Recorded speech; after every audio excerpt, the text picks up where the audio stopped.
کابل ښاروالۍ وایي د پارک سینما ودانۍ د ورانولو چارې پیل کړي.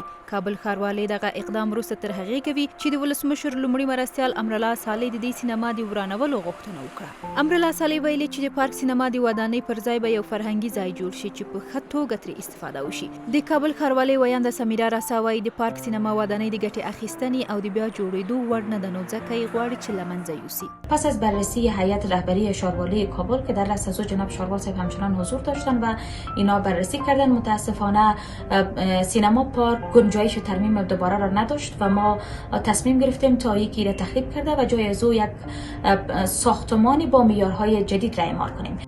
په ورته وخت کې افغان فلم مشري سهرا کریمي بیا د امرالله صالح د دغه غوښتنې په غبرګون کې ویلي چې د یو هنري، تاریخي او فرهنګي اثر په توګه د پارک سینما ورانول د تاریخ، فرهنګ، هنر او سینما د له منځه وړلو معنا لري.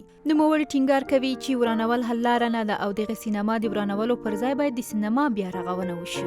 یو شمېر فلمي لوبغاړي او هنرمندان هم د دې سینما له ورانولو سره موافق نه دي. د هیواد مشهور سندرغاړي فرهاد دریا له امرالله صالح غوښتي چې د دې سینما له ورانولو د لاس واخلي. د ټولنیزو رسنیو کارکونکو د پارک سینما له ورانولو سره کلک مخالفت وښود او هغو عکسونه سخت غبرګونونه وپارول چې ښیي د سینما کارګران د دې سینما د ودانۍ په ورانولو پیل کړي دي. د هیواد یو شمېر فرهنګي څېرې د حکومت دغه اقدام نامناسب ګڼي. د دوی په وینا د دغه ډول تاریخي ځایونو ورانول د ارزښتونو له منځه وړل دي او حکومت نه باید چې دغه ډول اقدام وکړي. بحث د سیمې د یو فرهنګي زما خپله تمه امید دا دی چې دغه سینما په ځای دی چې وران شي بلکې بیرته ورغول شي، ترمیم شي او د فرهنګي مرکز لپاره په کابل کې ډېرې زیاتې سیمې شته، هلته د فرهنګي مرکزونه جوړ کړي.